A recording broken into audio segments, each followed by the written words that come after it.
Seperti yang telah pun dijangkakan sebentar tadi, semakan menunjukkan ada sesetengah pihak telah pun mula menerima bayaran fasa kedua STR 2026 mereka. Walaupun diperkatakan secara rasminya tarikh bayaran adalah bermula esok hari 10 hari bulan Mac 2026, tapi ada yang telah pun menerima seawal sebentar tadi.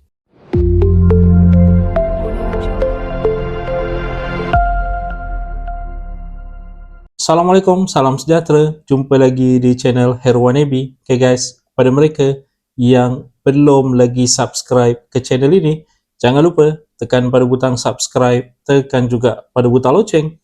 Thank you guys. Okay, seperti dinyatakan di awal video sebentar tadi, semakan menunjukkan ada yang telah pun mula menerima bayaran fasa kedua STR 2026 mereka.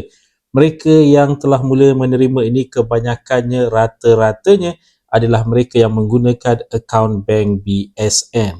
Tapi harus diingatkan secara rasminya seperti yang telah pun diumumkan oleh Perdana Menteri sendiri, tarikh bayaran adalah bermula secara berperingkat secara rasminya esok hari 10 hari bulan Mac 2026. Jadi tak perlu risau kalau hari ini anda masih lagi belum menerima, dan yang dah terima pun sebenarnya tak ramai, mungkin segelintir pihak sahaja, dan bayaran masih lagi dilakukan secara berperingkat walaupun untuk pengguna bank BSN. Bukan semua pengguna bank BSN telah pun mula menerima pada hari ini. Jangan nanti ada yang mengingatkan hari ini semua BSN akan menerima dahulu, yang mana tidak benar. Seperti kebiasaannya, bayaran masih lagi kekal secara berperingkat walaupun untuk pengguna bank BSN. Dijangkakan bayaran berkemungkinan besar akan berterusan sepanjang minggu ini sehinggalah ke hujung minggu ini, dan mungkin ada segelintir pihak juga yang akan hanya menerima pada minggu hadapan. Harus diingatkan, perayaan Hari Raya Aidilfitri adalah pada hujung minggu hadapan sekitar 20 ataupun 21 hari bulan Mac 2026. Jadi ada masa yang panjang sekarang ini untuk pembayaran itu dituntaskan, disalurkan kepada mereka yang berkelaikan.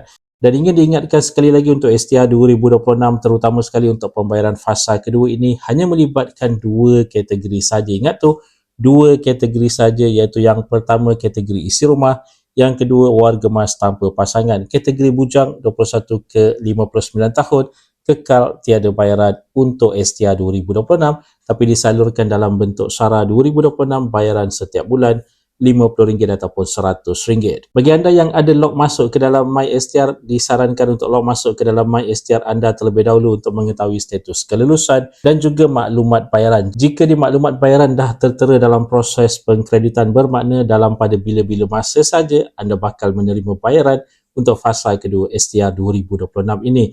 Dan seperkara lagi, untuk mereka yang baru memohon, yang baru menghantar rayuan sebelum ini, sebelum berakhirnya 13 Februari, diperkatakan untuk anda ini bayaran akan hanya dilakukan bermula daripada 30 Mac 2026 seawal-awalnya. Bukannya sama seperti mereka yang berstatus sedia ada lulus untuk STR 2026 ini. Jadi secara asasnya, secara umumnya, mereka yang mula menerima bermula daripada esok secara rasminya adalah mereka yang lulus fasa pertama STR 2026. Selain daripada itu, seperti dinyatakan sebentar tadi, pemohon baru yang menghantar rayuan, untuk anda ini seawal-awalnya pada 30 hari bulan Mac, dijangkakan akan berterusan bayarannya pada awal bulan April 2026.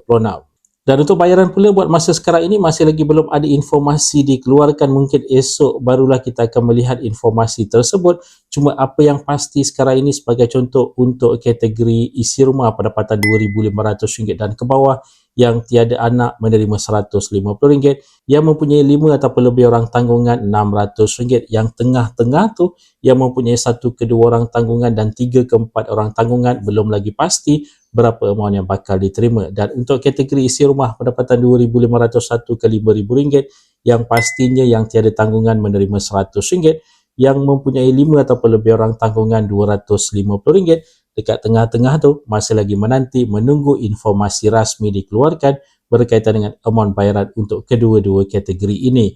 Warga emas tanpa pasangan RM150. Jadi guys, itu tadi sedikit sebanyak perkongsian di dalam video pada kali ini. Jika anda ada sebarang komen, sebarang pertanyaan, anda boleh tinggalkan di ruangan komen di bawah. Dan kepada mereka yang belum lagi subscribe ke channel ini, jangan lupa tekan pada butang subscribe, tekan juga pada butang loceng. InsyaAllah kita berjumpa lagi di video yang akan datang. Stay safe, stay healthy. Assalamualaikum.